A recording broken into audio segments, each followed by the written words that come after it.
goal isn't to live forever. The goal is to create something that will.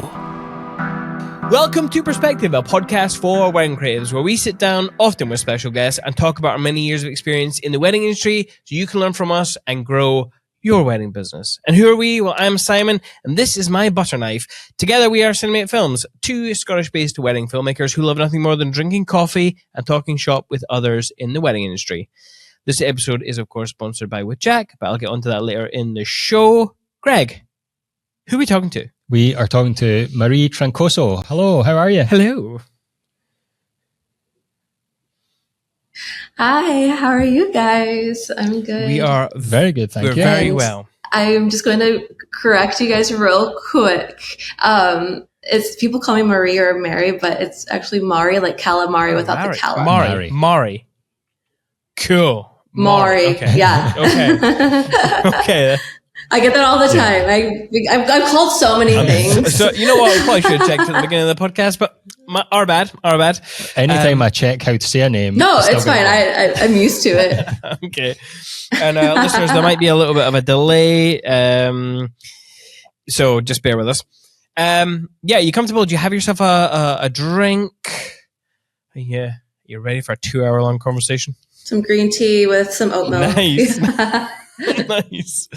You know what? Funny, but before the podcast was about to start, I was very close to considering like pouring a whiskey for Greg and I, because whenever we get podcast guests on, we tend to want to drink what they like.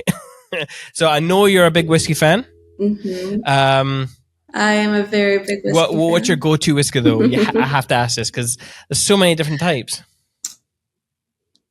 Woodford Reserve. Oh, okay. Is that a bourbon? Yeah, if I want it neat.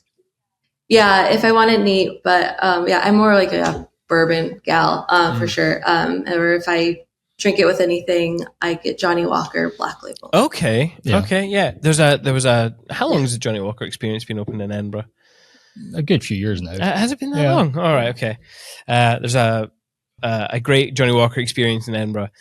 And yeah, really? It's just the kinds of whiskey are like, some of them are super duper expensive. Like, yeah.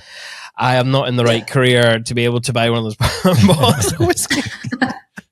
And I was just in Edinburgh in last October, 2 Novembers ago, and I didn't even know. Oh, is that right? About that. I should have, yeah, and that would have been perfect for me. I didn't really do any sort of scotch or whiskey, anything while I was there, which seemed like a missed opportunity. Yeah. So what's your connection with Scotland then? Because, some of your images are from Glencoe and all that kind of stuff. So are you over quite often?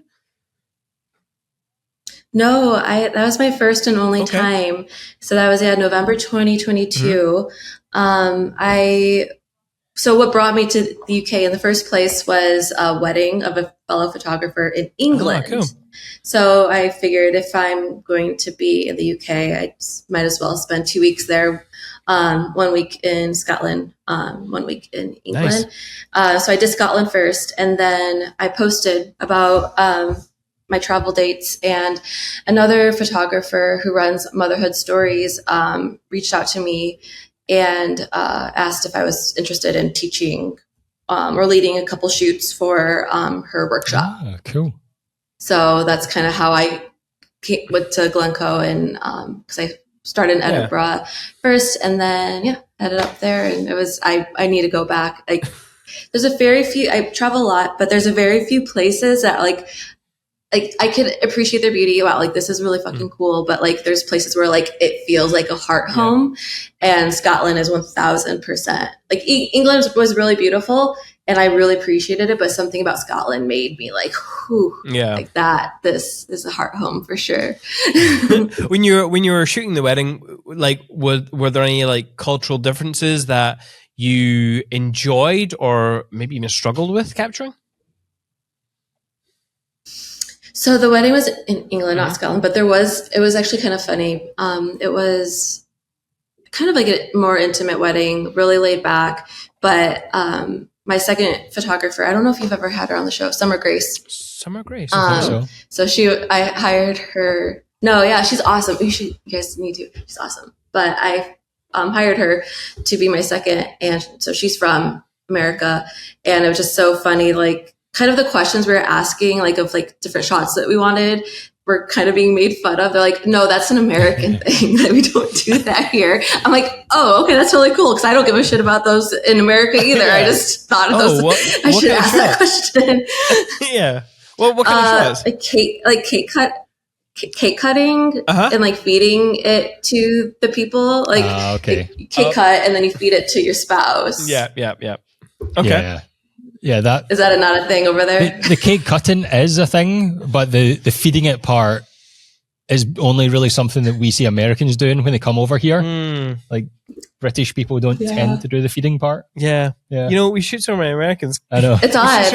We shoot so many Americans coming over that I can't actually remember what traditions are ours and what traditions are theirs. But yeah, you're absolutely right. Yeah, funnily enough. Yeah. It's always funny when. Yeah. It's always America. It's always the groom. It's always the groom who like grabs a fork, digs it into the cake, shoves it into his own mouth, and everyone's like, "Oh, that's good." Feed it to her. Yeah, Be exactly. thoughtful.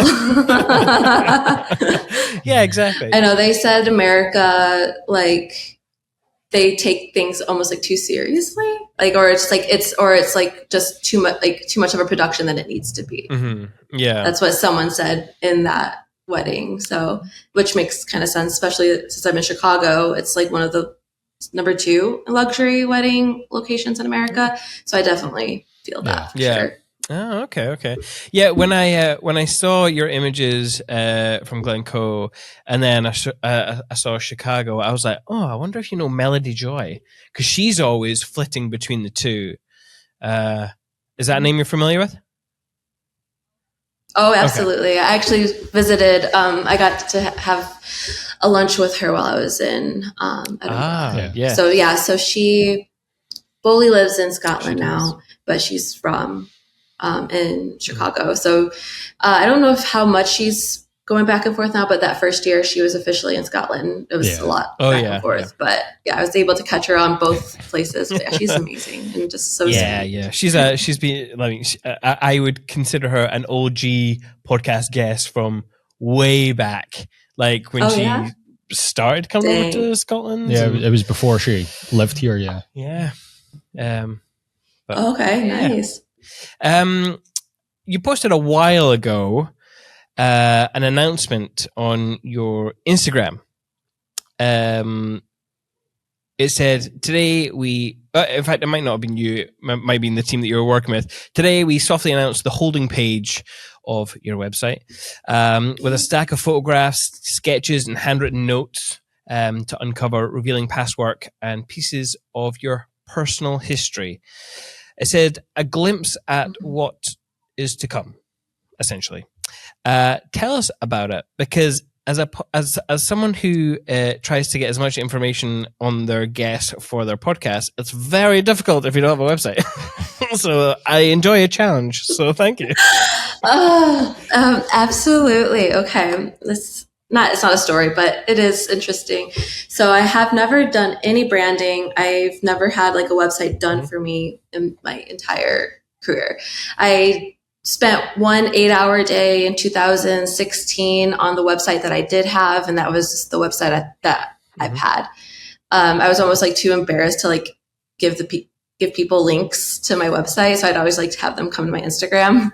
So I wanted to have actual legit branding done, but I hired 2 other people to do it before I found the girl who posted that. And I don't know if I'm just really specific in my vision and like giving them too much scattered information, but they couldn't piece my story together in the way that I needed them to. Because like so I know people like, separate personal from business, but like my business is so incredibly personal to me and my, like I said, the personal history, that I wanted it to be very accurately, aesthetically up to my standards.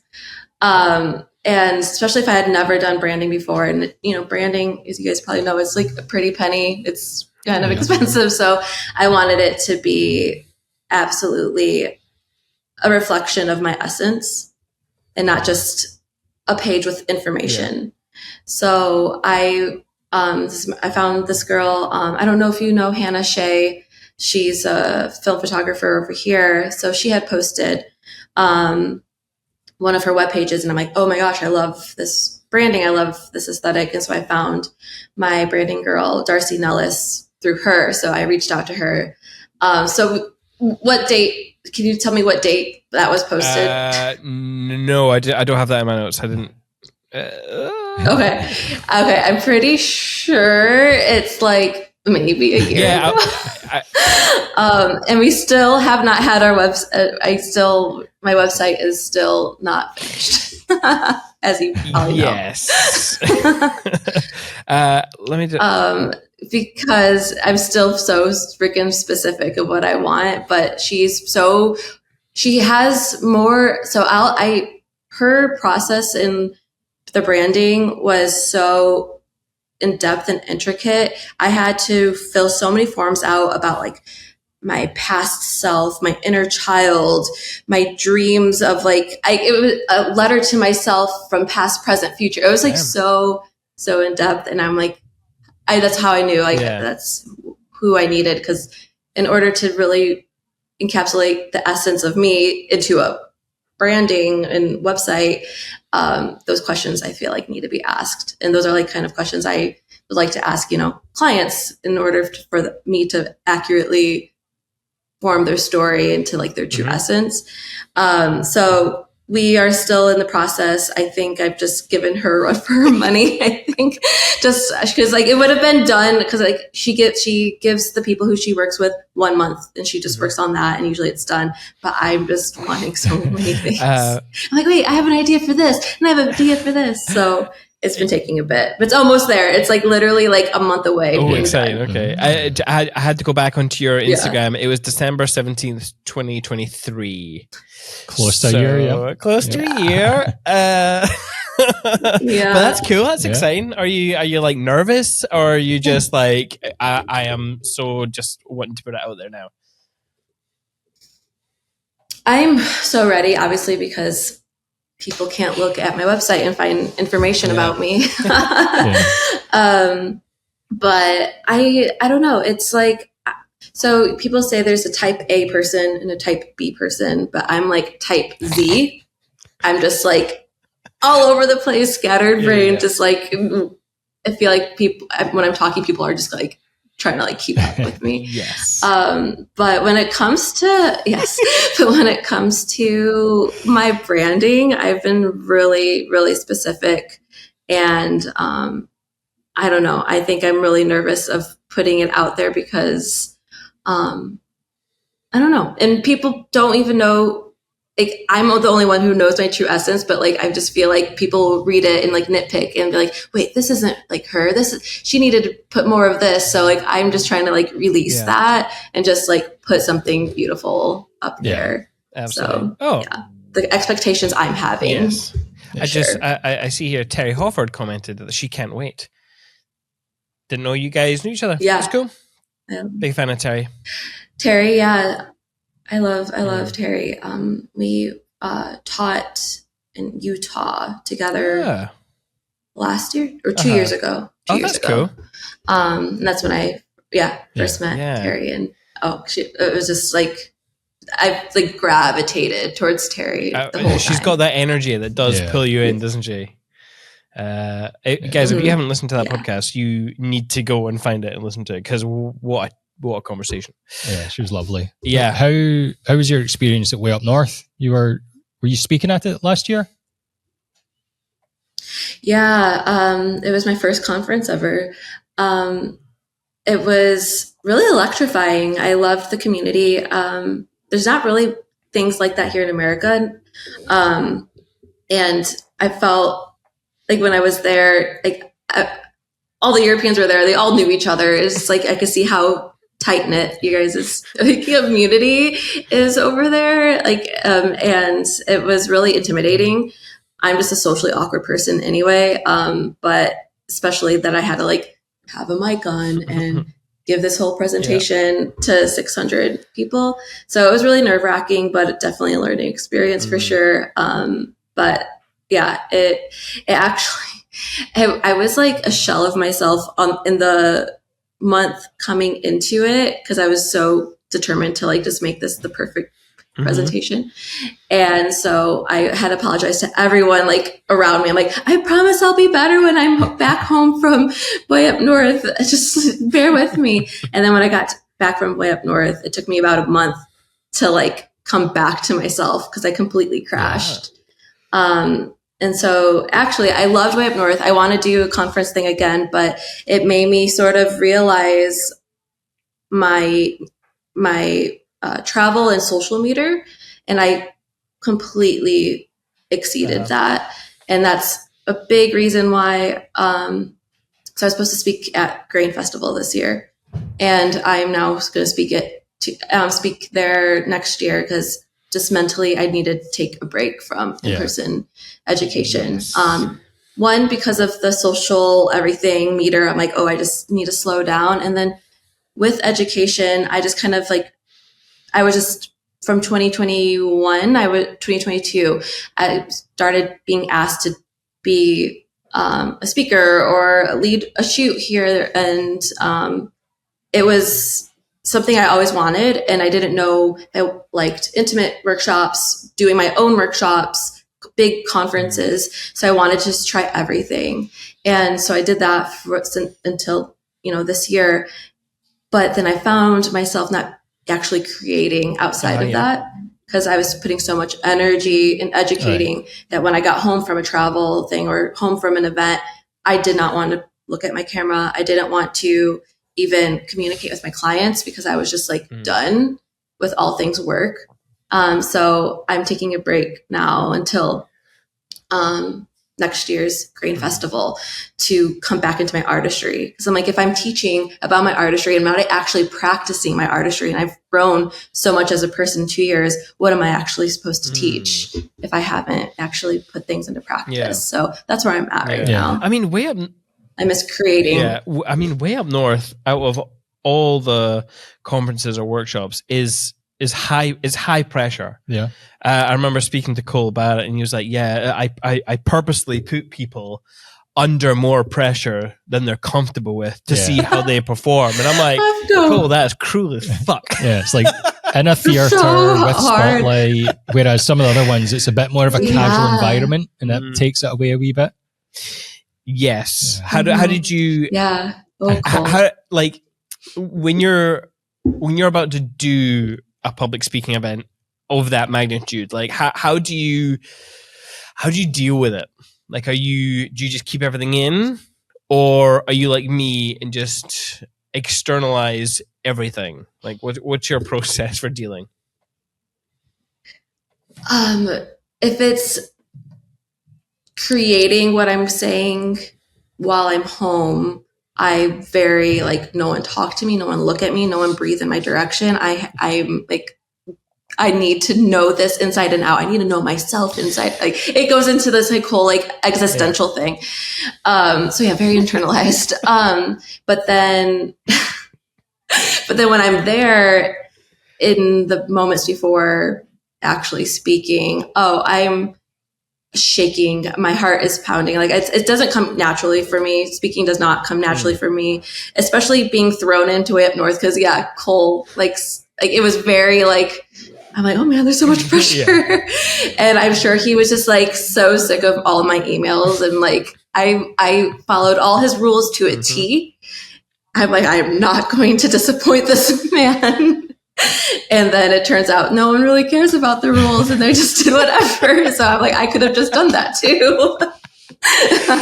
What do you mean no one cares about the rules? Like, this could have. What are you talking about? Who are you talking about? Someone in particular who's naughty, or like what? No, it was just like the guidelines of like, no videos, no, like it has to be in at this day, those type of things. And I was just like, oh, if I don't do these specific things, no, he's going to tell everyone in the industry that I'm unreliable and all that. So, and then I get there and I'm like, oh, he made it seem so much more like rigid than it actually is. We love you, Cole. Yeah, but it was I loved Cole a lot. I was really curious of how I was going. I was so intimidated by him, but he ended up being a sweet. Yeah, I love Cole. I was too. Going back to your like website and branding and in the research for this, we stumbled across some likes and dislikes of yours. They're pretty unique. And so how do you think those filter into your photography work, if at all? I guess it depends also when I wrote these likes and dislikes. Well, you can make a new list right now. What would you like? Would you not like? Okay. In life or in the industry? Both, I suppose. It could be both. Okay. So there's like this trend, I guess, going around. I saw it in a couple like feature accounts. Like, give me all your unpopular opinions about this industry. I don't know if you've seen that like going around, and I've seen it. I don't like ever like put my unpopular opinions or read them. And then there was one that I read.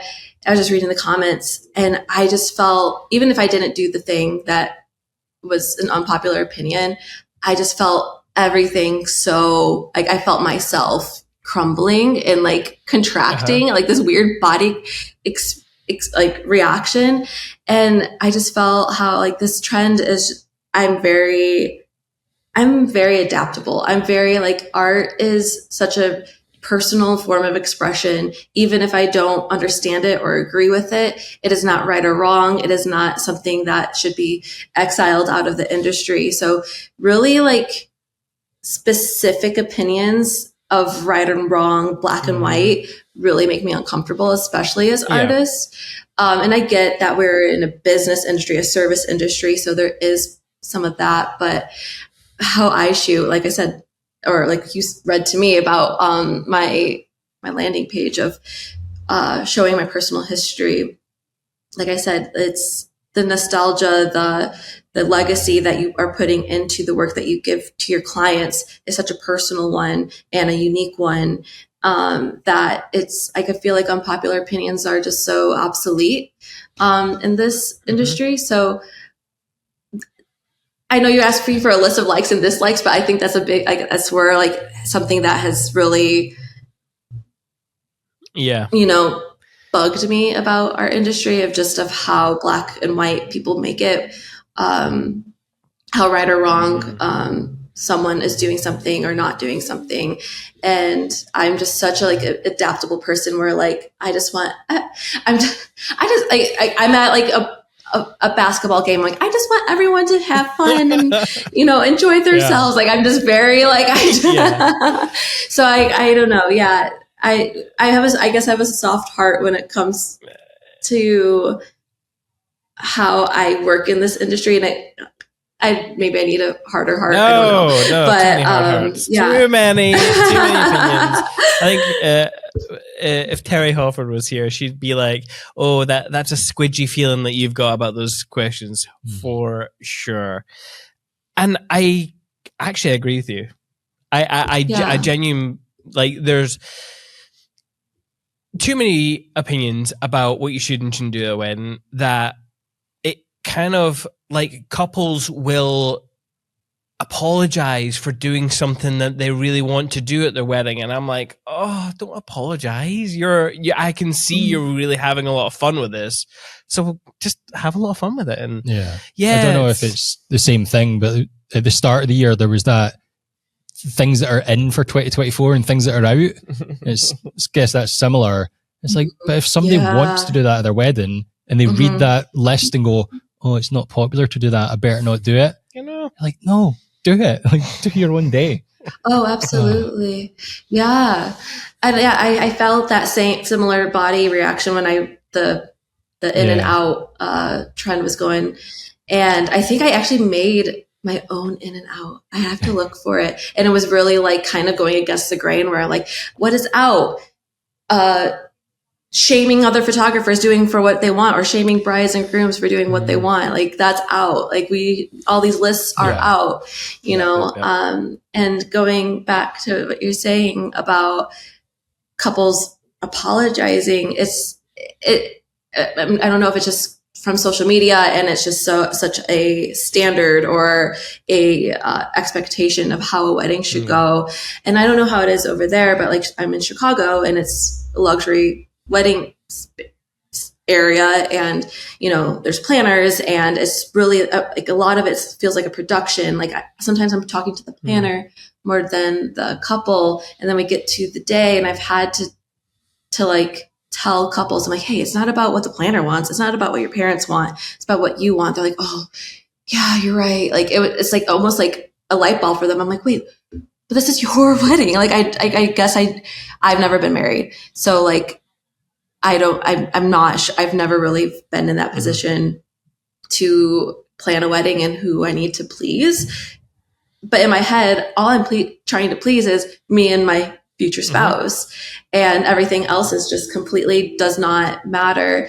And it's funny because I get clients and I think they might think it's a compliment, but when they are like, oh, I just trust your vision, like you tell us what to do, I do not find that to spark my creativity. It actually kind of lowers it, because one, now it's on me to figure out how their wedding day should look and their end gallery, when like I want every gallery that I'm photographing to be completely different. Like I want you to feel different emotions, you feel the different story each time. I don't want it to be some sort of status quo routine picture perfect. I feel like that's an oxymoron as a photographer type of day. It's like it's not my vision to create. It's complete. It's your wedding day, like the one thing that you're going to have your whole life, hopefully. And yeah, and I need your vision. I need your story. I need you guys to actually be who you are. And it's not about me. It's not about the planner. It's not about your parents.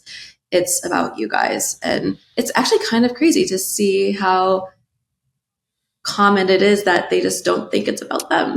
Yeah. I mean, is that from social media? Is that pressure from the families? Yeah. I don't know. Probably from everywhere, actually, to be honest. Yeah. There's so many voices. Yeah. Which is so strange, because a wedding is just, it is so personal. It's like, it's promising to be with someone for the rest of your life. And that is essentially it, and then celebrating that. I don't understand why everything else needs to be involved. But it's, yeah. Although it absolutely, what you said about the couple trusting you, that is nice. That's nice to have that, not respect, but just the fact that they're willing to give you that much of their wedding day is a nice gesture, I suppose. But yeah, obviously, right, it's not about you, it's about them. But no, yeah, I totally agree. I want them to trust me. But mostly I want them to connect with me and trust me so much that they're able to be themselves. Rather trust me in that point where I trust that you're going to get what you're going to get and you're going to tell us what to do. That's where I feel like my creativity is stunted, when it's up to me to shape their day. And it's that 100%. I want the trust. I want them to trust my vision in the form of they feel so comfortable with me that they get to melt. They get to be their actual selves. They're not like in this like high stress version of themselves to where they're trying to please everyone. I'm here. I'm with them. Have the camera. It's really intimidating. I'm with them more than anyone else during the day. I want them to melt into me. I want them, their experience. I want to add to their experience and not just some sort of separate thing we have to do on the timeline. Yeah. One of your... It's always the goal. It doesn't always happen. Yeah. Talking about your likes and dislikes, there was one I do remember, and it was regarding AI. So what's your opinions on computers' most recent foray into this art? I've had such a difficult, complicated relationship with how I feel about AI, and it's ever changing. Mm-hmm. Definitely. And I think I made a huge post about it. And then I even said on the bottom, like, I'm probably going to feel completely different next week. AI is just it's just another tool that we could use to make, the business side, a little bit easier. It's all tools, it's instead of spoken word, we created pen and paper, and then now we have this to write, in another form of communication. So AI is no different than creating a computer. Like I'm sure people were losing their minds when computers were first becoming more mainstream. So AI is very scary because I'm not an algorithm computer person at all. So like it's kind of that mystery. But when it comes to like, is it taking jobs? Is it a cheap way of like, creating X, Y, and Z? It just, I guess, depends how you use it. I enjoy using AI. I use an editing AI software. I trained it to know my editing. Yep. I use ChatGPT to gather information or like think of questions. So I actually am becoming more friends with AI now. Definitely as a tool. I mean, I'm a mother of two, and I'm not just doing photography. I'm doing the education form. I'm being my own person. I'm being a partner. There's almost so much I could do, and I don't have any employees. So AI is kind of my employee that I can use for free or for my monthly subscription. As long as it's a tool, I'm not, I still have me in it. It's just kind of, I read a book and I spark up an idea. Yep. I watch a movie, I spark up an idea. So, I mean, I just don't find, as long as you're using it as a tool and you're still having yourself in you, it's no, it's really helpful. It's definitely useful for sure. Is it Imaging AI? Is that the one you use? That's the one that comes to mind. Yeah. Yep. Yes, I use Imagine. And for weddings, especially because I have like 900 to like 1,200 photo wedding galleries. If I'm editing them all by like just me from scratch, I could only do maybe 200. I could only look at so much. But now with Imagine, I could finish like a whole gallery in one day just because it has my editing, but just kind of that base, and I just kind of tweak it. So it helps me a lot. And then I have more time to like be with my family. Yeah, absolutely. And that's the goal of being a self-employed person. Usually, to actually like be with your family. I'm like, I go into this industry. I'm like, I'm like never with my family now. So I'm trying to like kind of change that as my kids get older. Yeah. And then it's funny when, people who aren't in the wedding industry be like, oh, so what's your day job?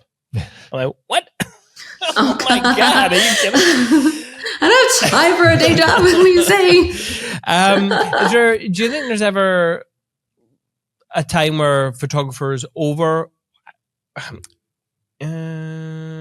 not really hit the video world, so I'll keep this to photographers, where they overuse like AI tools? I'm specifically thinking in the realm of like Photoshop or like adding in things, taking things out because it's so quick and easy. Got it. Or like like those type of instances. Like, do you think photographers are overusing it to a degree? So, gosh, it was such like an upheaval, like when the generative fill or that Photoshop, like when you could create, like make a castle in the background, and I was trying to figure out how I felt about it. And there's so many different genres of photography. So it's like, a lot of these look like composite images, and these technically it is, but you're not finding the pieces yourself. So I sort of felt like it wasn't true, but that's just me, because with my photography, I don't know if you read Ernest Hemingway, but Hemingway always wrote short and true sentences. Like just that was kind of like that was kind of his style, and that's how I feel, or simple and true. That's how I find my style of photography. That's all I want, is simple and true. And that's just my personal style. I have friends who go elaborate with, editorials like in the sea and all this type of stuff, and that's them. And then I have photographers who do composite work, a lot of like fantasy. And so just for me, it doesn't feel true to me. So I would personally never use it. Yeah. And going back to like, I'm just so adaptable and everyone could just do whatever they want. That's where like, I don't have a place to say like someone's using it too much or not, because like, if it works for them, it works for them. And if they want to deal with their ethics and morals, like that's their battle, of how they, feel about it. And like, but me, like if I used it, it just wouldn't feel like me. Yeah. And that's really all I have control over, is does this piece of work that I'm putting out to the world, is this me? I love how you said questioning ethics and morals. That's right. You heard it. If you're using AI, you're morally bankrupt. That's it. You heard it. That's her. That's going to be the quote that you putting words in our mouths. Clickbait title right there. Amazing. I mean, like when I look through your images, I mean, that comes through. How you describe them is very much what I see in your images. They are like so simple, but very real to me, like in an honest way. Yeah. But obviously we'll get onto your images a little bit later when we do the show and tell. Can you describe your style in a little bit more detail, other than like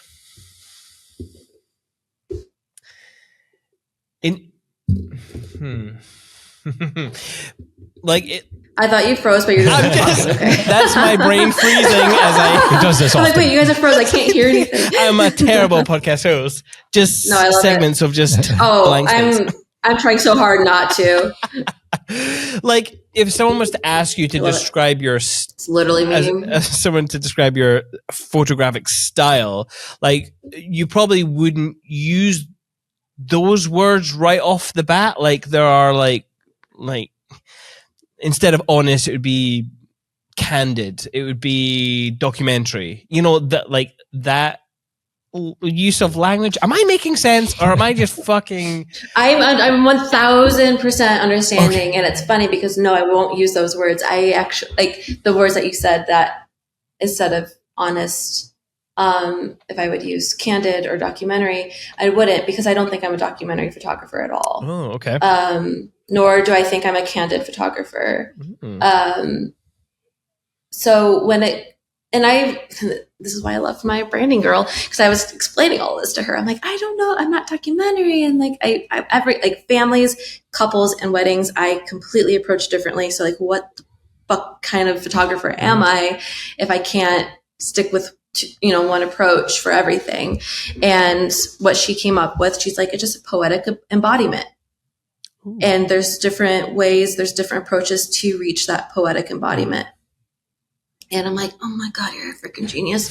I'm like, why did I think of that? So it's kind of, but that blanket word is, as I'm trying to be as honest as I can, even if it is a staged moment, I'm more of a creative director than a fly on the wall, specifically for couples, weddings and families, a little bit more documentary, I will say that.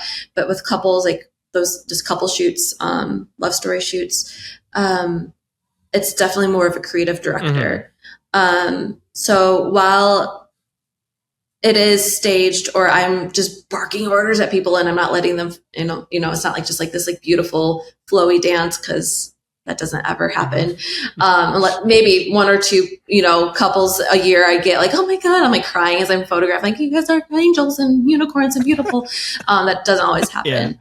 Yeah. So when it comes to, that, and while it's, I'm staging and I'm creative directing, and I had my hand in it to figure out what kind of vision we're going to portray.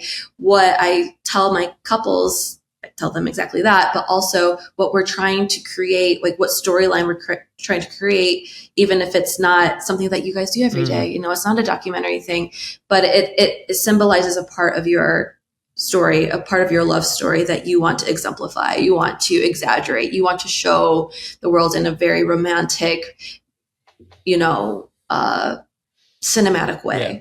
That's our word. How dare you? It's not. I'm kidding. Sorry.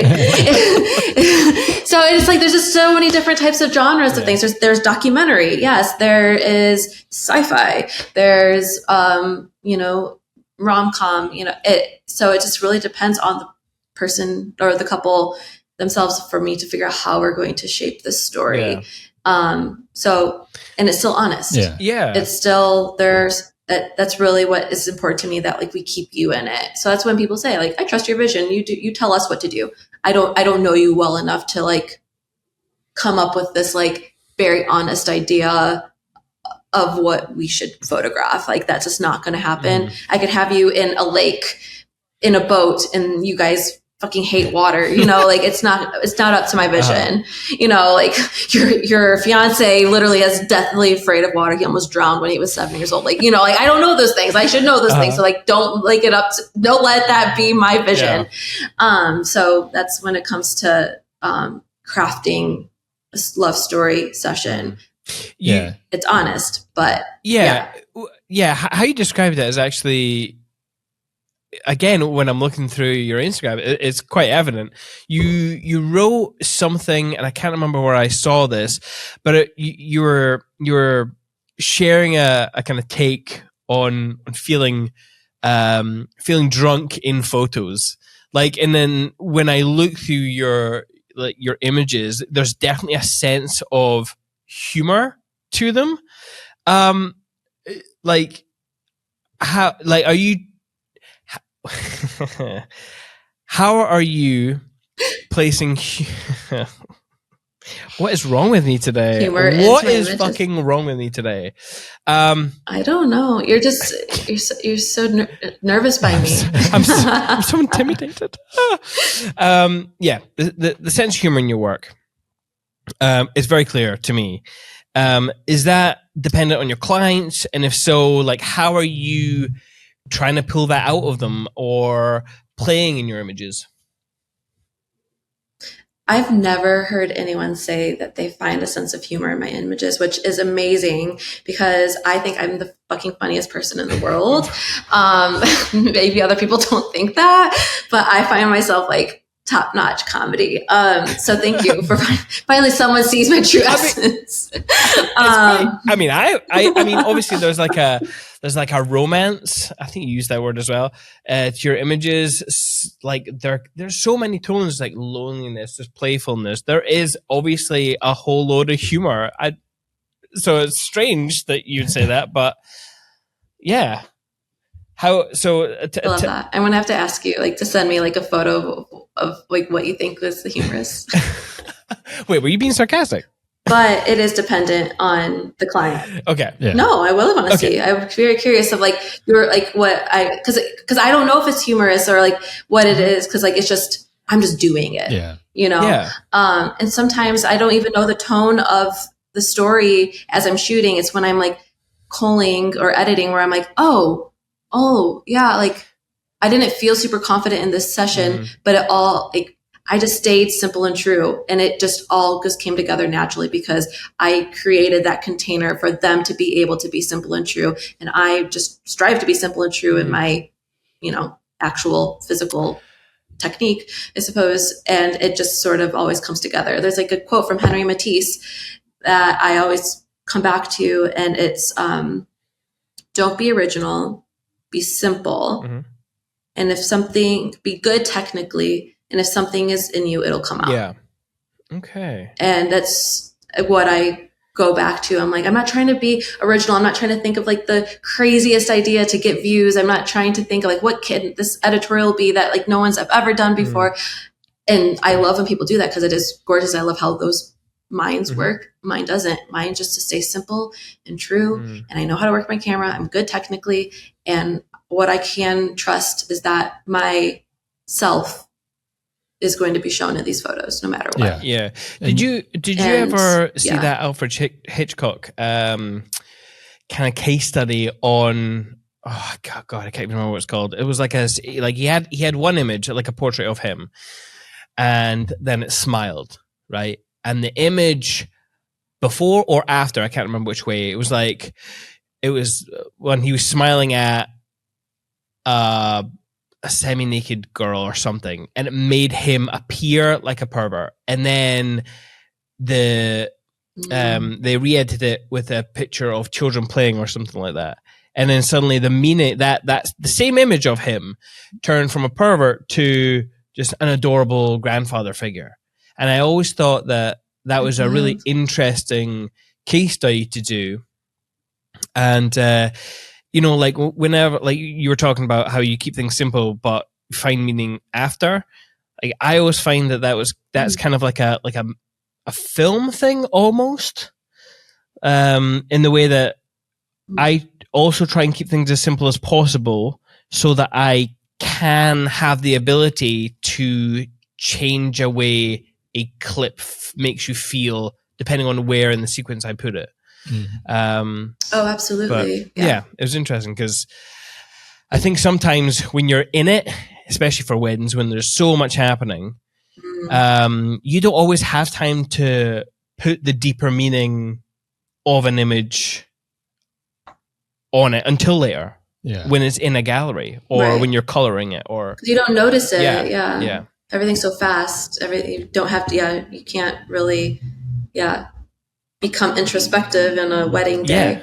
I find that too. It's so funny because like I will pull a wedding. Okay, cool. That was a nice wedding. I'm editing. Like, yep, that was a good wedding to edit. And then I'm picking my favorite ones so I could cull even more down to like post on my Instagram. So like, the 90 photos that now I have to like go through to how I'm going to make this an Instagram carousel or whatever. I start seeing like these themes or like these like dualities that I didn't even notice until that moment of trying to post on Instagram. And it, maybe no one, like maybe the couple didn't even see that, or it wasn't felt, but like, it's so interesting to see what your eye just naturally gravitated towards. And then when you kind of skim it down, you have like, 1,000 photos, that's a lot. Your brain's still kind of going like, what the fuck? When you skim it down to 90 photos, you actually kind of see your themes. You can see what you're kind of leaning towards and what you're drawn to as an artist. Yeah. And I think that's really cool. You talk about like not being afraid of falling in love with the people you're photographing. Is there like on a shoot, is there anything you're doing to allow yourself to be open to like being in the same emotions as them? It doesn't happen often. It's the collaborative effort where like, are they letting me in? So when that recipe is just perfect and everything aligns and we're really connecting, when I'm then able to melt into it. And when I'm photographing, I'm not just like, all right, like what's the next shot? Or like, how can I texturize the session? I'm actually witnessing them as humans. If it's a family, I'm witnessing the dynamics. I'm witnessing the children, just being children. And I fall in love because I fall in love with my own inner child.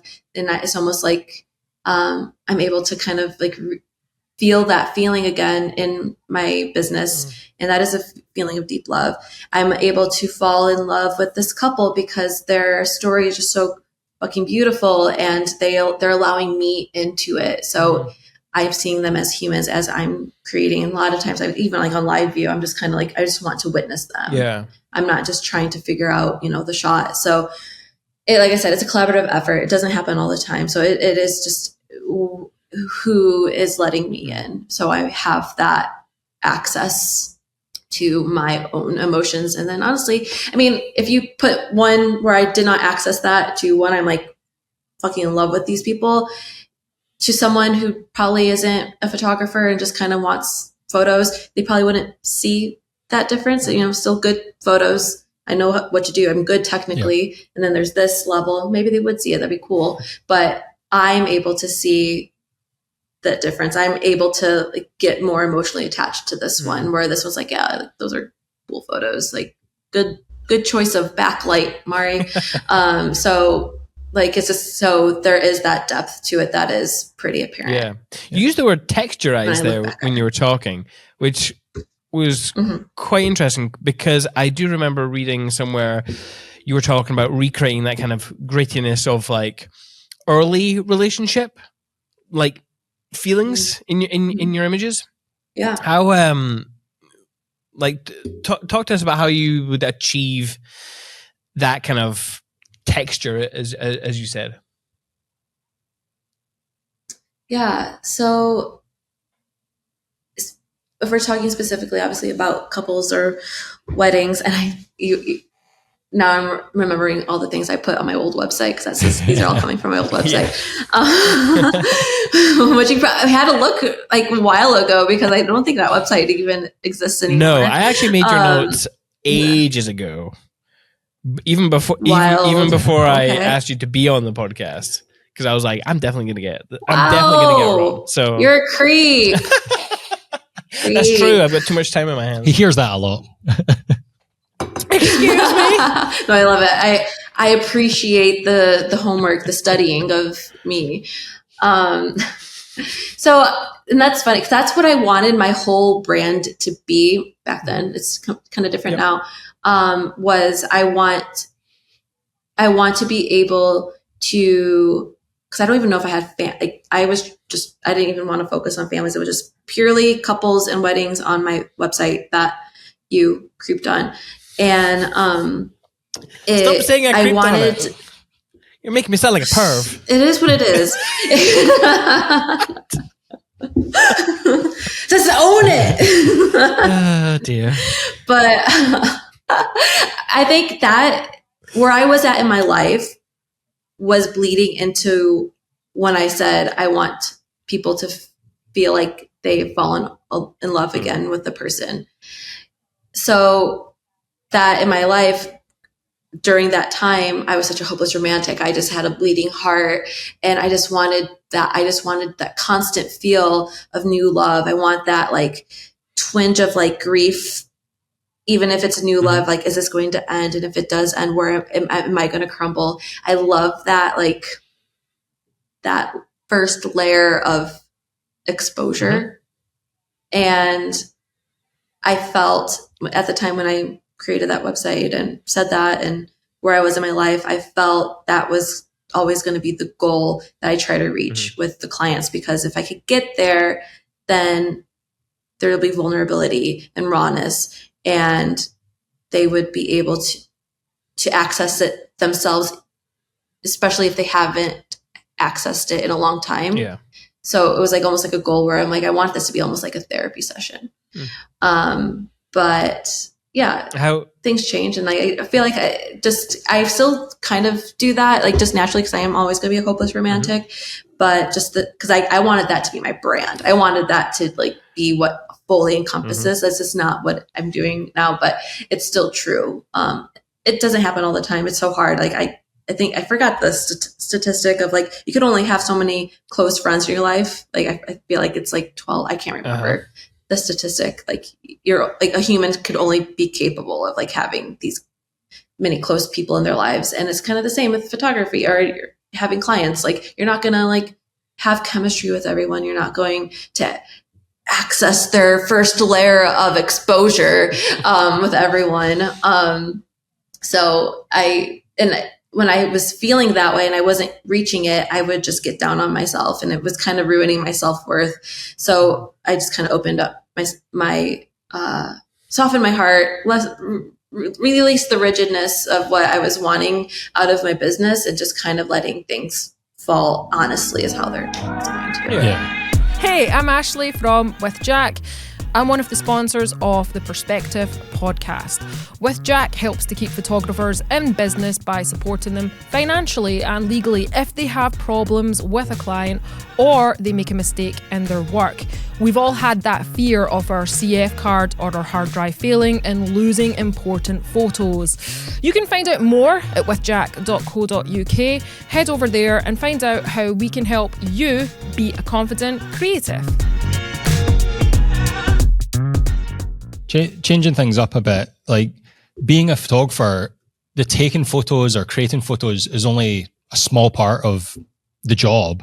Like, how are you with the other side, all the like business stuff that you have to do? Like, how are you managing the finances of the business and client relationships? Like, are you using any tools for that, or is it all a bit makeshift? There's a reason why no one comes to me for business.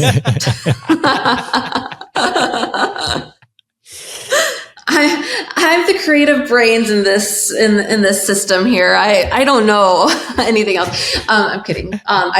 Finances and pricing strategy, I don't want to talk about it, but client experience is definitely very big for me. If we're talking about what do I use for things like, practical wise, I use Honeybook to make sure everything's streamlined, because I was lacking in my client experience because I only had email. I had no really streamlined anything. It was just like my email was just a mess that I just like neglected it for like 3 months.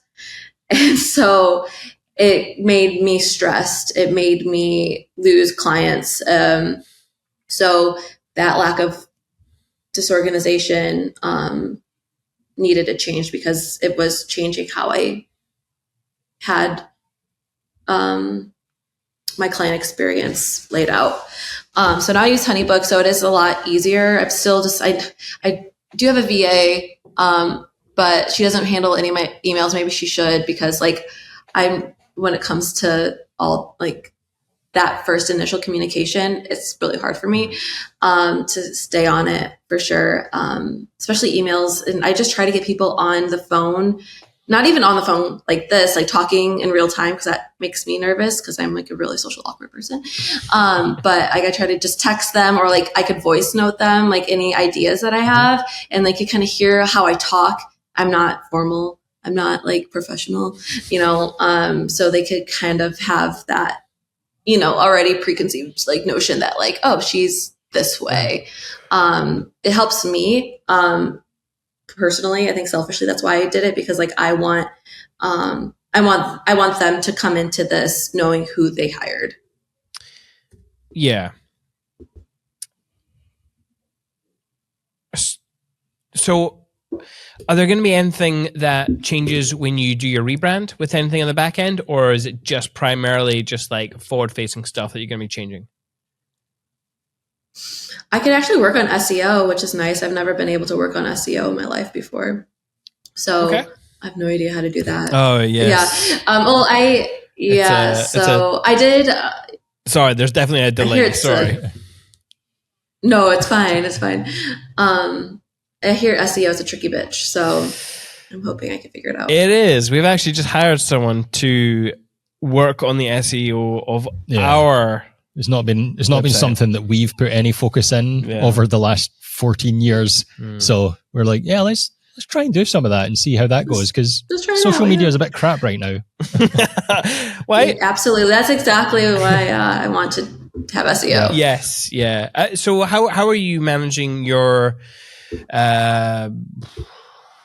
like how would you get bookings in? Would you be making relationships with planners or other photographers, or like were you just here's my website and just leaving it? Yeah. Currently it's mostly Instagram. Like basically all or word of mouth. Mostly Instagram though, and some from TikTok. I've made like 3 TikToks that like happen to go viral. But like it like I don't like that type of stuff. I just kind of just push it out and like see if it works. Yeah. But I'm hoping the SEO helps so I could just not have that pressure of Instagram. I want Instagram and I to have a better relationship. Yeah. I don't want it to have that pressure. I'm like, oh my God, Instagram is what's going to feed my family. Cause it changes all the time and I don't have time to fucking figure out the algorithm. So Yeah. I really want to figure out SEO so I could even take a break from just like having that pressure of posting. So that's honestly the goal. I probably wouldn't even care to have a website unless, SEO wasn't a thing. Cause like, that's like the main thing I really want the website for is to build up that Google search. So I don't have to do the other things I'm doing. Does that mean you're going to be like writing loads of blogs and case studies and stuff like that for your website? Yeah, it's definitely the goal. I love writing and I used to blog all the time in high school, Tumblr. Oof. And Tumblr. And I would just write. I was such a, like I said, I have such a bleeding heart. I was so dramatic at 16 years old. And I would just like, anything I thought, I'm writing down. Well, all my captions, I don't ever, on Instagram, like I don't plan them. I'm just, all right, here's the photos. I'm gonna put some nice music on. All right, what's the first thing that's gonna pop in my head? And then I just write from there. So like all my captions are just like, what's in my head right now? Like a lot of things are in my head, but I'm just trying to like nitpick one thing I could actually talk about. Yeah. So it's usually just kind of like brain vomit and trying to make it into pretty sentences. And I plan to do that with blogging. Yes. I'm very excited to like actually put words somewhere with my images. Yeah. I get that. I definitely got that feel earlier on. Like we were asking a couple of questions and it was like, whatever I said at that time. So you can get that feel like you read your captions, they're quite long and detailed. And maybe that makes sense that it's sort of like, that's just what I was thinking then. My likes and dislikes were different then than they are now. You know, it's funny. Yeah. I actually don't read captions. If I'm completely honest, I just look at the images. So that's the dyslexic in me. I apologize. But they're actually quite detailed. You can tell they're not Chat GPT because I think a lot of people are. Chat GPT could never. Could never. I mean, a lot of people have been using them. Have I used them? I might have even used it for something in the tags, maybe. Actually, you know what? No, because I've not been posting on Instagram. That's your job.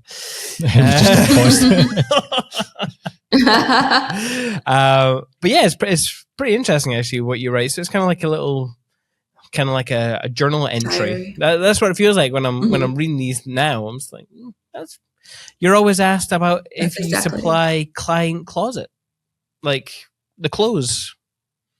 Interesting for shoots and stuff. Yeah, people ask that. You're talking about thrift items and fashion stuff.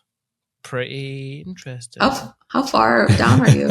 What? That's only. This is the section where we read every caption off Instagram. Like, how far down are you? I'm not that far down. Maybe like. Tell me about myself. 8 rows down. Yeah. Okay. So let's talk about your booking process then. Like when a client contacts you on Instagram, like then what for you? If a client contacts me on Instagram, I'll always send them to my inquiry form, which is on my landing page of my website that I only have. I just send them to my website because all that there is my inquiry forms. Yeah. So I have one specific, one for weddings, elopements, family, couples, love stories session. So I'll just send them to there because I need them to give me information. Like I had one girl comment or message me even this week. She says, how much for pics? And I'm like, what kind of pics? It's like just pictures. I'm like, what kind of session? And she's like, just photos. I'm like, well, I need more information so I could tell you, everything. I approach things differently. Is this for a family, couples, content? And she's like the photos on my Instagram page. And I'm like, okay, I'm going to go on your Instagram page and look. Like, okay, content creator. I'm like, I do like self-love portrait sessions, and it's this amount of money. But if it was just like those type of questions, I'm just kind of like, I don't know if we're going to be a good fit. But if it's someone inquiring for like a wedding, tell them to go through my inquiry form, because my inquiry form has a lot of in-depth questions that would help me figure out if we're, a good fit, or what they're looking for specifically. And if that's something that like the values align. And so then obviously the inquiry form is attached to my Honeybook. And so then it'll do the automation stuff for that, which I definitely need, because when it was just email, it was just a freaking mess that I would neglect for months at a time. Yes. Yeah. We've been there. We've been there. So how does your approach change, if at all, when you're going to like each of your different sort of offerings? Like if it was an engagement session or a self-love session or any of these, like how do you change your approach, if at all, to dealing with each of those clients? Yeah. So obviously client by client is different, but when it comes to like the genre of photos that people are coming to me, so family, I'm a little bit more hands off when it comes to like planning very specific things. I have like a getting to know you family form that's pretty in depth. I just want to know kind of like the dynamics of the family, kind of just questions to know like what their favorite memory is, their favorite, just sort of things that like that moms and dads, whoever's writing on the form, what they love to talk about, like they, beam up like, oh, when I took my daughter to this place. And so that already then kind of helps with the connection. And then, or I could also use that for ideas like, well, you mentioned this, that your daughter loves skateboarding. How about, we utilize that? So, just kind of those obvious things that I could use out of that. But then, so I require first time family clients to have their session at their home. Okay. Yeah, unless I'm traveling, obviously, and someone's traveling to me, or they don't have a home. But I require first time family clients at the home or some sort of family home land, because I want, it's not just two people, it's not a couple adults, it's a whole, like 5 kids, or kids that have it's, if you take them to a park and they are getting dressed up and it's a crazy fight before they even get to me, the energy's off already, and I can't mask myself to not feel uncomfortable, and that's going to affect how I work. So I want to meet the family and see their dynamics in their home where they're feeling safe and comfortable. And then we get to know each other, and then they want more photos, and we could go somewhere, else when they hire me again. So one, their photos have to be in the home. I do offer, like, if people are, coming to me, and they don't have a house, or in Illinois, or I go somewhere else, like to England, and someone finds out I'm coming to England and they like travel to England. I've had that done before. I'm a little bit more, flexible if we just go to like a cool, like place, or like a coffee shop or something. But I always tell people like to maybe look at Airbnbs or somewhere that you guys are actually staying. So like it kind of has that home feel. But I'm pretty kind of, other than that, I just kind of know the dynamics of the family, help with outfits if I can.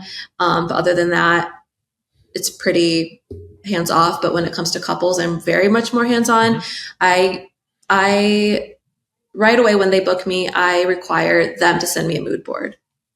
And usually they're like, some people don't know how to, like, especially if they're not other photographers, they don't know what kind of things to put in the mood board. So I'm like, this is not for posing. So I'll send them some of concept boards that I've created as examples. So that's a good starting point, because usually if they're not artists or photographers, they don't know how to vocalize their vision. Yeah. But when they give you something visual, you kind of piece together some sort of pattern and theme. And then from there, I ask I have the form for them, and I want both people for couples to be involved. I don't want to show up at a couple session and one person was just like, what the fuck did you sign me up for? So for the form, I require both of them to write about each other. Yeah. Just so we're in that process together. Yeah. So when you mentioned TikTok, that reminded me of a TikTok video that I saw, and I can't remember if it was a new video or an old one.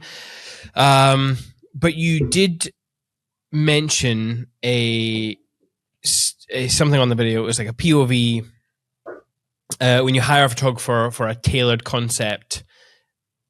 No. My God, what's wrong with me? You need to hire a photographer for a tailored concept to symbolize your love. That stood out to me because I was interested in this idea that you would do that with couples. You would kind of create an idea, and it sounds like, with the mood board, you were like, this is like the step one of that kind of process. But I've never heard of this like a tailored concept, really. I've never seen it described as that. Yeah. So can you go into like more detail as to that kind of idea? Right. And so like I said, I have a bunch of concept boards that I send to them if they need examples. So I have all the concepts that I, would photograph in a heartbeat. But when it comes to tailored concepts, meaning tailored to their specific story. So I just try to get as much information as I possibly can. I also make sure to vocalize permission to think outside of the box. Because I think I know for me, like someone could come to me for the wildest idea and I'm gonna be down for it. I already know that I accept that. But if someone who has never had their photos done, especially by me before, they probably don't know that they can offer or have this sort of out of box idea. People are usually kind of timid when it comes to like figuring out what they want to do.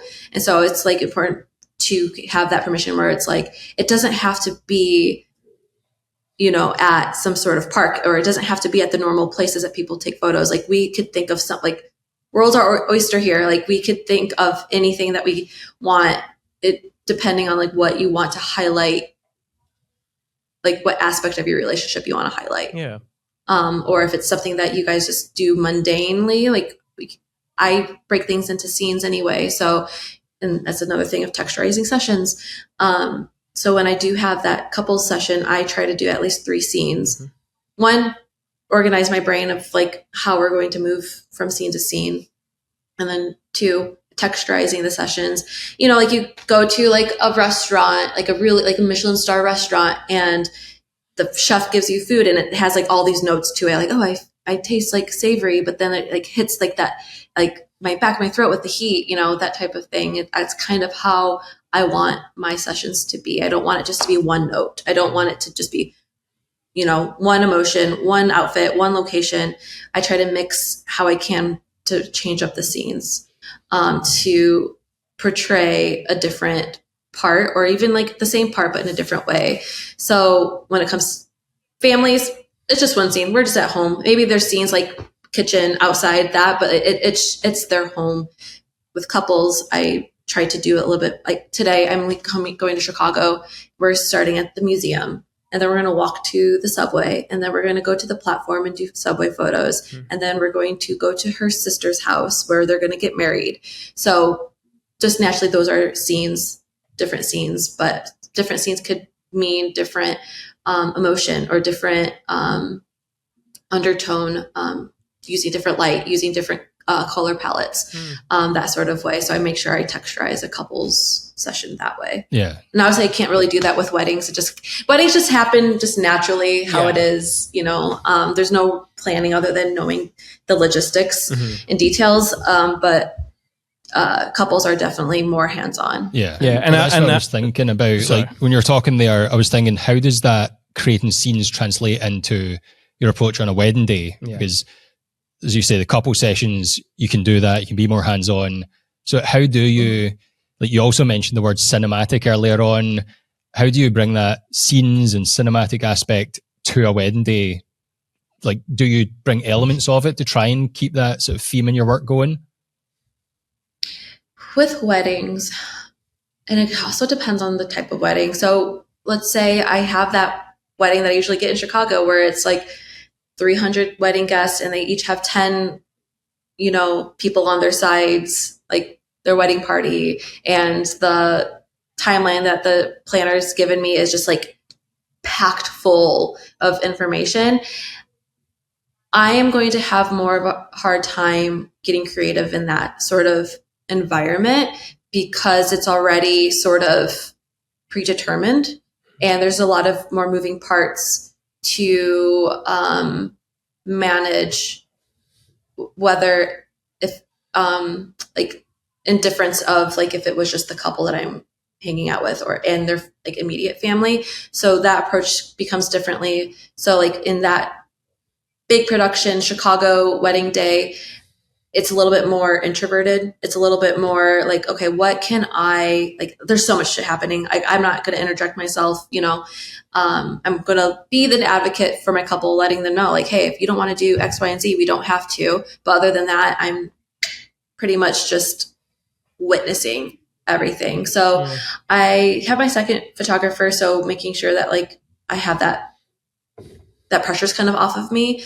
And I have that confidence that like multiple types of things are getting photographed. But I'm a family photographer too, and a couples photographer. So I'm also looking kind of at those dynamics at a wedding, because families are at weddings, couples are at weddings. So there are already themes that I'm used to in a wedding day. So I'm trying to find the humanness that's happening, even though it's a big event. Yeah. If that makes sense. Mm-hmm. And then I think that just naturally comes into that cinematic feeling, or not even cinematic feeling. I think that's more of the documentary type. I guess that's also like some sort of cinema. That's why like weddings are a little bit more of the documentary type, the imperfect kind of showing the chaos of a wedding day, or like the calmness of a wedding day. So it just, I think it's just enwrapping the essence, whether it looks cinematic or not. Yeah. I've actually struggled with that sort of, like that those two styles, right? The kind of, as John Dolan would say, like the imperfect, perfect type style of an image, to something that looks very clean cut and like, to me, like if I was to do it, like bold, like this is a bold portrait. I've always struggled with that kind of balance there, because I do want to document and show the real mess of a wedding, but it's how I put that with those other aspects. I always struggle with an edit. I don't know if you've noticed that, Greg, but yeah. Let's talk about like your setup for weddings. Like, what are you taking to weddings? Like from the boring stuff, camera gear or whatever. Do you take flashes, and then how are you using that gear throughout a day to get the style of images that you get? I'm trying to figure out what kind of balance I like with my equipment right now. I used to just always have two cameras on me, one with like a 35, one with an 85 or 50. And then I got to a point where I'm like, I think it was probably when I was pregnant with my son in 2019, and I just couldn't do that. I just needed one camera because I was photographing. I was 9 months pregnant and I had 6 weddings, and I could only have one camera. And then then COVID happened, didn't really shoot weddings. And then once I started doing weddings, I'm like, I really like shooting with one camera. Like, I just want it. I don't want to mess with, like, it takes me out of the moment when I'm switching things, or I can't move because I have like a harness or something. But then obviously I do feel that limitation of just having one lens, which is always a 35. and one camera body. I could do it, but it is nice to have that access to like a Zoom. So I do have two bodies for every ceremony. I either have the 7200 or I have a 50, and then always a 35. It's always a 35. Yeah, I love a 35. But right now, my current setup, and I'm trying to get used to it, is the R6 Mark II Canon and the 28-70 big lens 2.0. It's huge. It is pretty big. It hurts. Yeah. I hurt all the time. So I've done a wedding with that, but then I also just miss my 35. I don't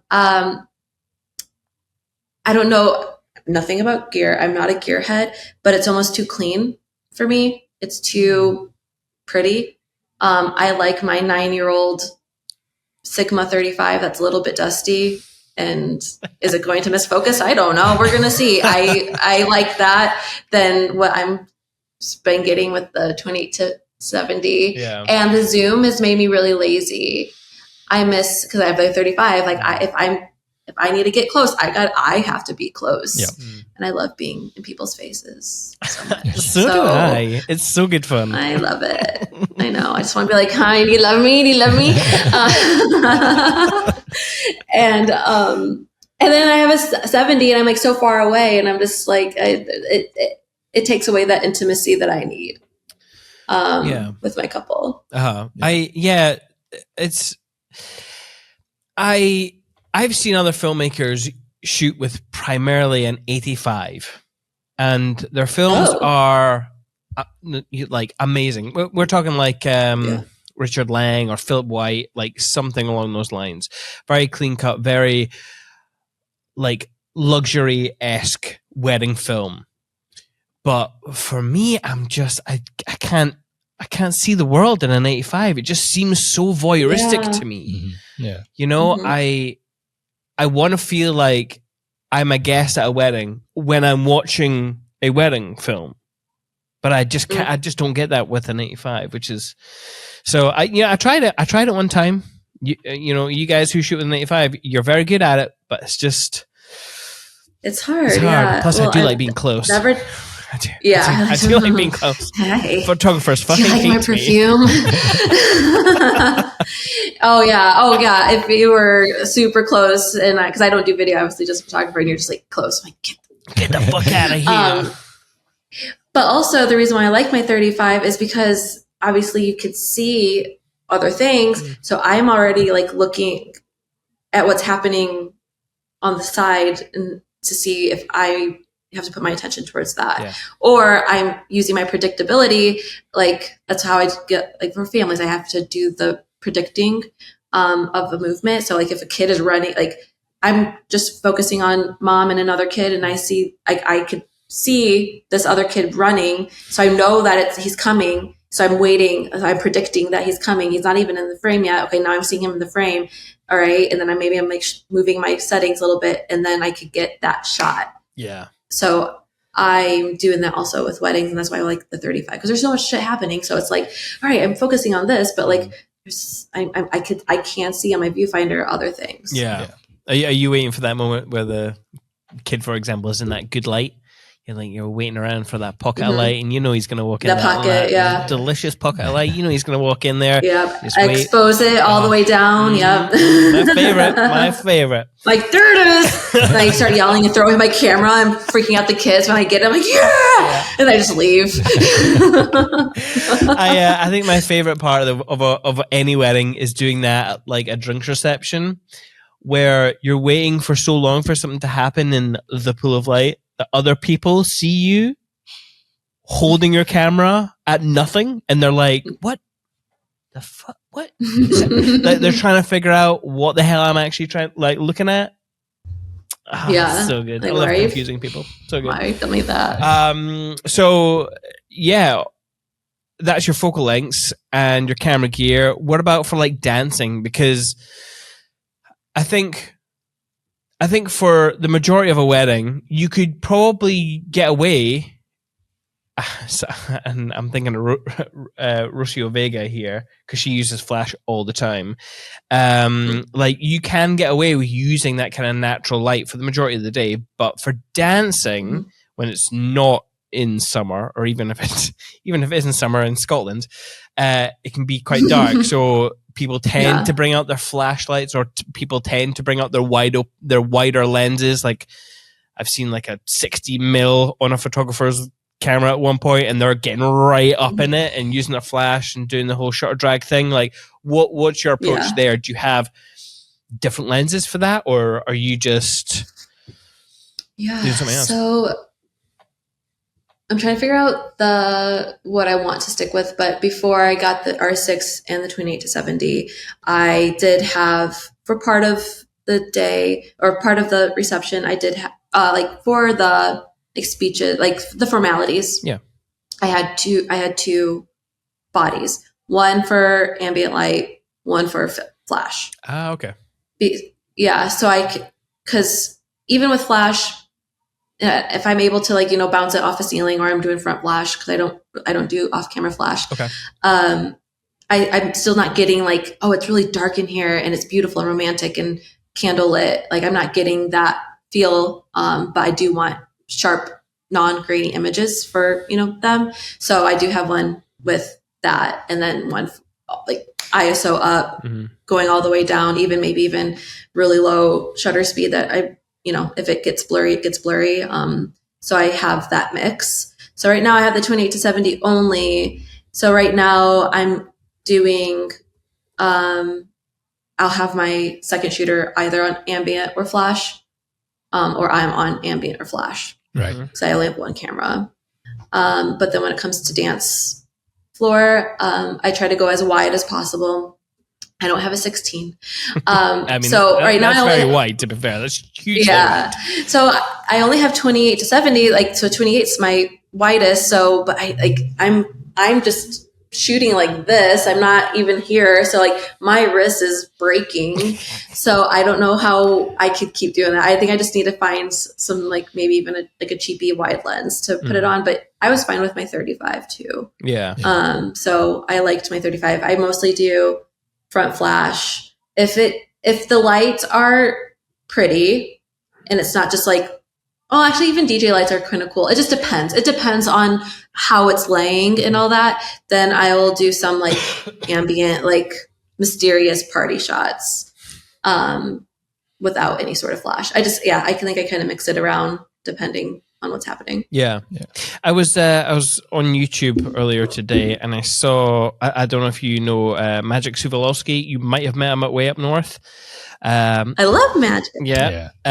He put out a video, can't remember what it's called, sorry Magic, but it was like second shooter mistakes, right? And he was talking about, well, the example was like a ceremony shot, and they had blown out the sky.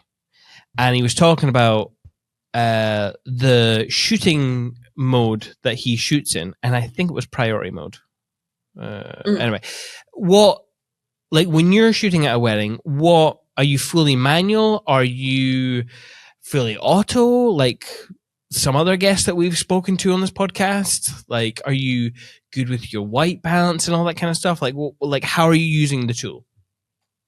Always manual. I don't think I've ever tried any priority anything. Never tried auto. It's always been manual. I don't think I've ever even switched the dial. And I shoot Kelvin. Cool. Always. What? Even if I try to do auto, I'm like, I don't like it. Cause I mean, if you see my work, it's a little bit on the warmer side. So my Kelvin, it's easier for me to edit. And then also with the R6 and the 28-70, it has the control ring. So I could just like change the Kelvin by just moving my lens. Yeah. So it just makes it a lot easier. So you're changing that sort of on the fly rather than per scene, like, because we usually shoot on Kelvin, and it's like, if we're outside, we'll choose a white balance and we'll go with that one. If we're inside, we'll go with this one. Like, so you're doing it more just on the fly when if you think you need to. Yeah, because it just depends. Yeah, like even if I'm indoor and I'm at this area and then I walk into the ceremony space, it's going to be completely different light. Yeah. So I'll probably just change it a little bit. It's not like I'm like, oh, I'm going from 6,000 to 3,200, all in one room. But, there's times where like in cocktail hour, I feel like especially it's like, they're always like in some sort of like lounge area where there's like a really big window here, but then there's really orange lights here. So like anyone looking here is super blue because I'm trying to bring that Kelvin down because everyone's here going to be really orange. So like that's where it gets really hard. Or I just stick to one thing. Yeah. So when I'm going to either side of the room, I have to like fuck with it. Yeah, I suppose that makes sense. Like when we're shooting, it's like we have to sync up 3 cameras to make sure that there's no like major differences, so that we can like document a full ceremony or a full speech and not have it be totally out. That being said, I'm editing a wedding right now where all 3 cameras are outside. It's a lovely Scottish summer's day, and the sun is in and out behind the clouds. And but the all 3 cameras, they're set to the same setting, but they don't look anywhere near fucking right. It's doing my tits in, but we won't talk about it because I'll get upset. I'll cry. Upset about it. I don't want to talk about it. I don't want to talk about it anymore, Bob. That's so weird, though. All the same type of camera, too? Sort of. They should be. One's all Sony A7S3, and then there's one A7S4. So, and that's okay. They're all different. And I know. I mean, even Canon, like 2 different bodies are totally different color. Yeah. And I know, listeners, I know what you're going to say. Oh, your lenses are different. It's the tint of the glass. I'm aware. I know. Okay. I'm just getting annoyed because every 2 seconds we're having to change the exposure on one of the cameras, and then it's a different exposure, and then the colors change because you adjust the. Anyway. Should we do show and tell? Let's do it. Let's do show Tell and tell. Tell me how you really feel. Okay, so I actually can't remember what images I selected of yours. They might be old. They might be new. Probably from her website like 20 years ago or something. Oh, probably. Okay, so can you see this image? I can see that. Okay, excellent. So any listener of the podcast will know I'm a massive fan of black and white, even if it is not shite. But the reason I like this is what I'm assuming is like a shower scene. I'm assuming, or that's kind of vibe I'm getting. It's obviously textured glass or something. It might even be a double exposure. No, I don't know. No, curtains. It looks like curtains. You know what? You're the fact that I am like unable to parse out this image is one of the reasons why I love it. I love. It's another one that when you see it, you have to stop and think, wait, what's happening, or how's this been done? And that's something that's a common thread with all these images that you pick. Is quite often it makes you stop and think. Yeah, I love alluding to mystery. I'm definitely thinking you've got a backlit window, and then you've got the curtain, or not curtain, but this kind of like a part of the curtain over the top of them, and they're holding it with their hands here. But anyway, there's an intimacy here that I really like. The fact that you can't really see them quite clearly. You've got the gradients of the light and the dark hitting each other. Big fan of this image. So if you can remember, tell me what you can remember of this image and how you create it. It was a tablecloth, I believe. Ooh, okay. Yeah, and we put one side on the closet door so it stuck and then one person was holding it the other way. So I was shooting obviously backlight so to get their silhouette, and I wanted them to like touch it to get like different, because that's going to be different shadows. Yeah. Because then there's other photos from this set where I'm on the other side of the curtain, and it's almost like they're against a wall, which is the tablecloth, and then they're being side lit. Nice. So it was in their bedroom, and I wanted, because I didn't want it just a silhouette. I wanted I wanted there to be depth, even though it's like one plane, I'm in another plane. Yeah. So I wanted there to be some sort of layering.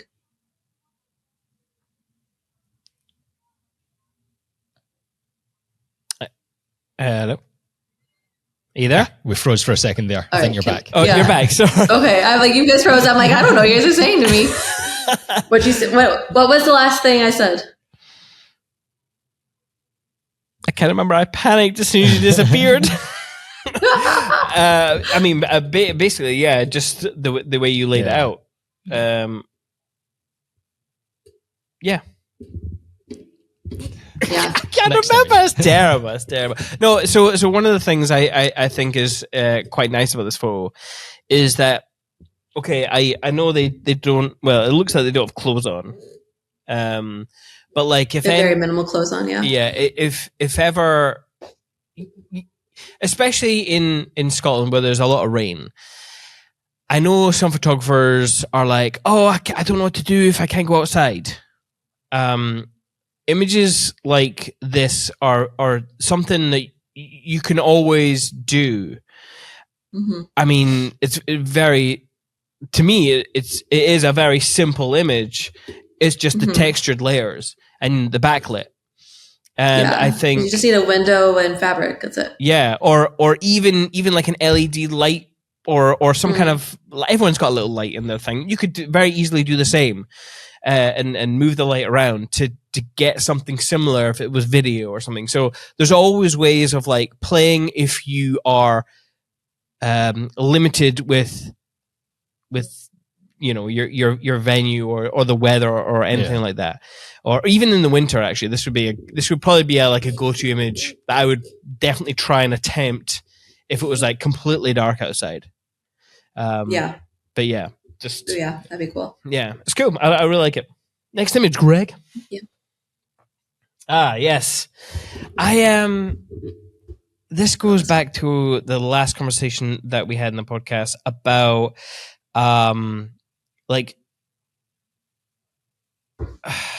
we weren't talking specifically like about cinema, but it was like using traditionally cinematic elements, like shooting from a lower perspective, especially something like this. You are quite often told that this is a very unflattering angle to take a photograph of. And I think when people think about that, and even like clients or people who, feel very uncomfortable about themselves, about their own body image, they will say, oh, shoot up high to get my double chin out and all that kind of stuff. So it's an angle that is very often told you shouldn't get. But I love this. And again, there's that intimacy that I really love about your work, and the textures and stuff. So that's why I like this image. Plus, again, hiding faces, hiding faces, mystery and stuff going on there. Yes, exactly. There's that lovely warmth as well. So tell me about this image. What was your thought process? And that room was really dark. It was a rainy day. So there was a lot of like interesting like lights, like light bulbs and lamps. So I really just had to rely on what window light we did have, and then also using the lamps to like kind of texture. So it's not just like one small side light. And yeah, they were really good at just moving together anyway. They're married. She was pregnant with their second child in this. And I think they were just already, I think I got this as a silhouette and then I moved underneath.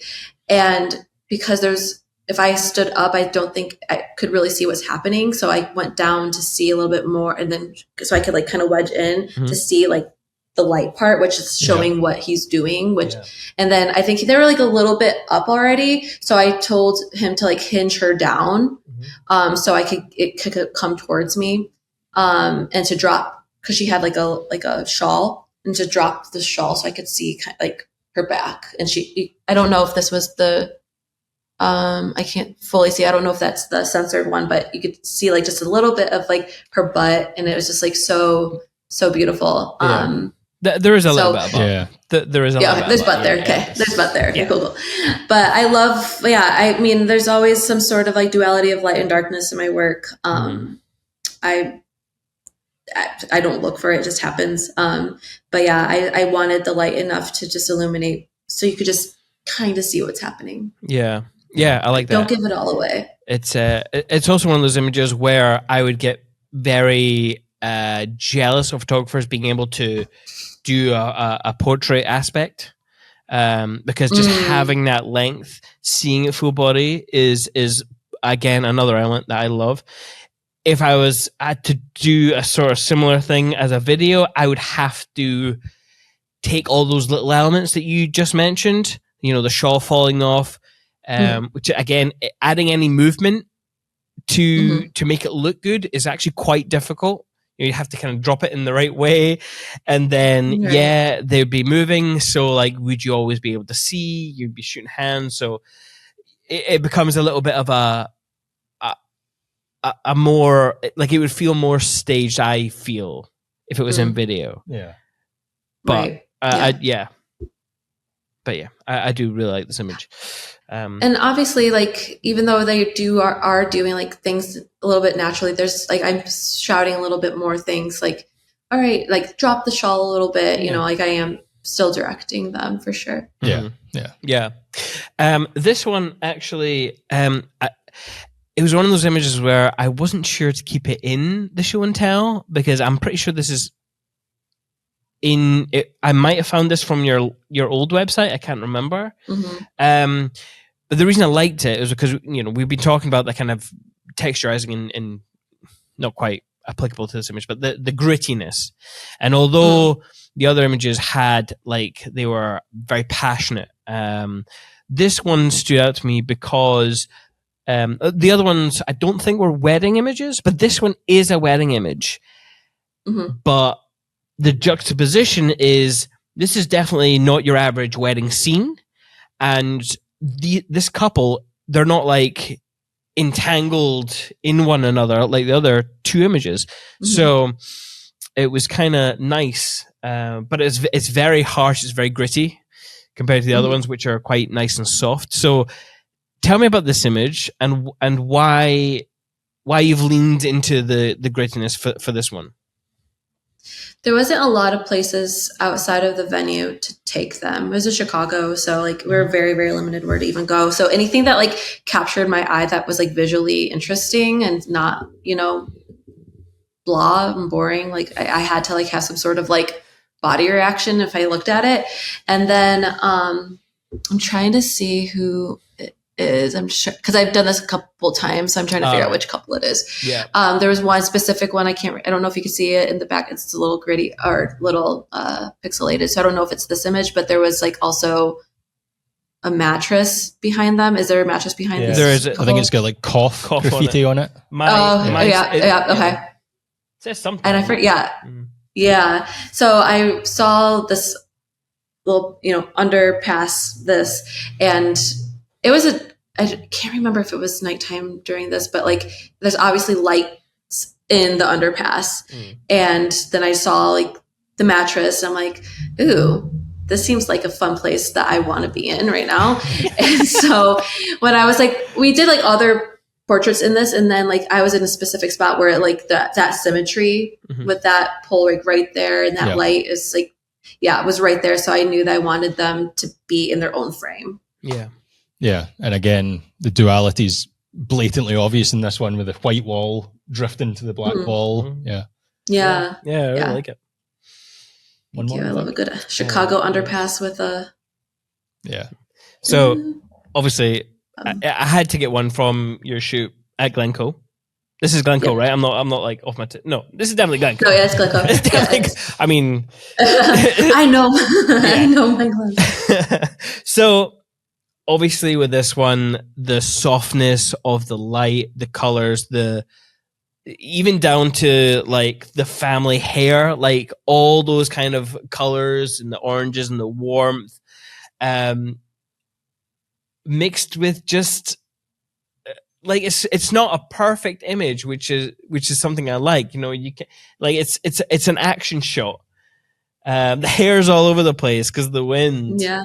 I really like it for that. So tell me more about this family, how you put this together, because obviously you've only been over here once. So yeah. Yeah, this was for the workshop. So the girl that organized the workshop, Motherhood Stories, she's the one actually that styled them. Okay. So I really didn't have my hand in that. And she knew this family already, so I was just lucky in that case. But this image is actually cropped. So it was a landscape image. And you saw more, like you couldn't really, there you could see them obviously, but like it wasn't this close, and it was obviously a landscape.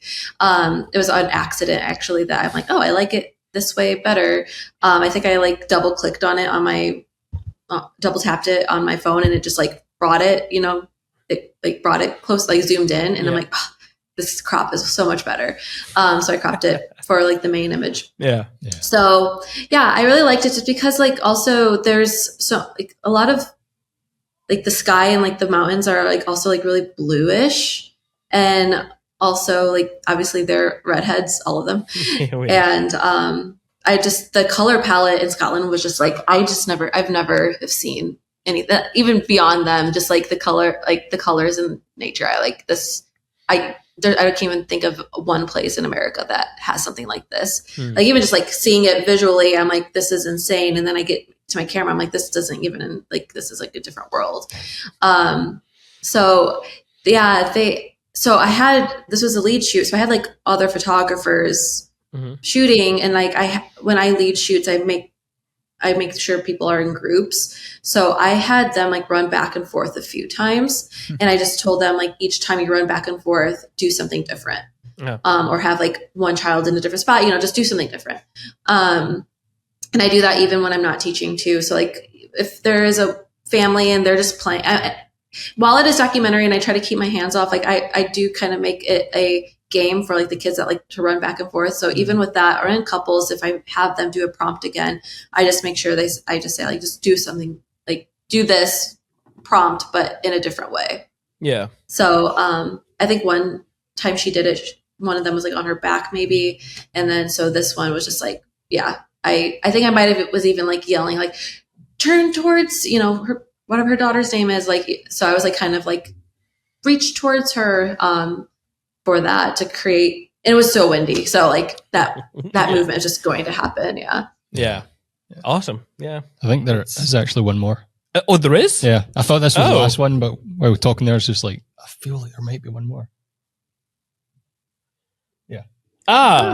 Okay. 3 more technically. So, you've been talking about here. You've been talking about scenes, and but this, I feel like if I was to look down your Instagram, I feel like you would do this a couple of times, and in my head, it comes off as very, like a filmmaker would portray their work, especially in this kind of aspect ratio. It's very much like a wide aspect ratio for a video.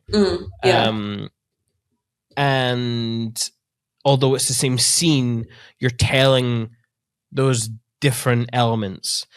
So right. I found it interesting for that. Plus, and I've just remembered where I found you. You were selling your presets on Cade. I think Cade Bailey had put your name out there because you were selling some presets, and I think that's how I discovered you. Okay. Because that is something that stands out to me, the softness in all your images. And obviously, to me, you're using a hazer, which again is a very filmic tool to add, depth to a scene. Right. But yeah, I just love the intimacy. I wasn't sure, do you have any kind of dancing background, or was this like all them? Well, she was a ballerina. She's a ballerina. Mm-hmm. So no, it would be really hard to find a non-ballerina who could use point shoes like that. Yeah. But I am, I was a former dancer. Yeah. Okay. I guess I still like to dance. But so that was actually what I was supposed to do in life. I was training to be a professional dancer. And then I was like going to California for like my company's like nationals and stuff, and taking class and doing auditions. And then when I was 20, I stayed a little bit longer to figure, just kind of see where I would want to like live. And at that trip, I had auditioned for Holland cruise ships to be a cruise line dancer. Oh yeah. And I booked the gig, but I had to be 21 to be officially signed. And by then I was pregnant with my daughter. And then I've never gone to college. I really have only been training to be a dancer for the past like 4 years since then. And so when my daughter was 3 months old, I got like a $50 camera off Facebook Marketplace and wanted to be like an Instagram mom. And so I was like trying to learn how to use the camera, use Pinterest to like with like all the exposure graphs and like figured out how to work the camera. And then I decided I want to try to make some extra cash and try to do this for like a year. And then it just sort of, within a month, I was pretty much full time. Damn. Yeah, that's awesome. Yeah, it was very, very unplanned. Yeah. So would this be like this kind of sequence of events in like a gallery if you were to display this for the couple? Like putting this into an online gallery when I sent this? Yeah, because like a shot of the feet, they're probably not gonna print it off, but it is definitely like a storytelling kind of shot, you know? Yeah. So when I gave them this gallery, it definitely didn't put this triptych on there. I just put everything just as single images. Yeah. Because I also like and I've had clients like make their own collages, and it's so interesting to see what they put together. Because they see maybe something a little bit different, or they romanticize another scene in a different way. So it is really cool to see how they put triptychs or collages together. When they have like just the single image. Yeah. Okay. So Simon mentioned like your presets there, and you talked about in the last image the color palette of Scotland being so different. So like, talk to us a bit about your post process and how you sort of came up with your presets, and then where people can find them as well. Yeah. It's funny, especially specifically that photo from Scotland. That was like the main photo. Like when I was trying to like show like what my different presets are. I have 2 packs. So this was for that when I was using that Scotland photo a lot to get that preset pack out. That was my first preset pack. I have another one out, but because I was trying to pick one photo that all my presets looked good on. And I just used that because that gallery was up and in my Lightroom, the catalog was. And so I just like kind of like ran it down because it, obviously does the, like the preview. And I'm like, oh my God, they all look really cool in with this photo, because just there's so much different colors happening that it showcases a lot of the presets that wouldn't showcase if I use like a studio photo. Because there's just so many different colors and different depths. So I used that photo mostly to showcase all my colored presets on that one preset pack. So, and obviously I have 2 preset packs. They're different from each other. That first one it's called Untranslated, that preset pack from Unraveled Academy. So all my presets are bought through Unraveled Academy. So that one's a little bit, I feel like all those presets are something that I would use in like a gallery. So it's like that low contrast, really romantic, soft feel, like all that whole pack is. And then my other one is called Dualistic. It's broken down into categories. So it's cinematic, classic, flash, and film. So you could either use those for those specific type of themes, or you could just kind of figure out your own base and they're all very, very different from each other, but still kind of those muted tones. All of them could be really cinematic and just, that dreamy, nostalgic feeling. So they all have like the same undertones because it's me as the creator. So it was hard to like create presets that I wouldn't use because like I don't edit this way. So why am I creating this? But yeah, they're all found on Unraveled Academy, 2 preset packs. I do have a black and white pack through Meridian. That was my first preset pack I ever launched, and that's called Impermanence. So yeah, I launched that in either 2020 or 2021. But yeah, that one's in Meridian. Yeah, cool. And if anyone out there has used any of these, let me know how it's gone. What your thoughts are. Cool. I also have an Instagram preset. My preset's own Instagram account too. Right. And it's Mari Trancoso presets. That's all. Yeah. Cool. Yeah.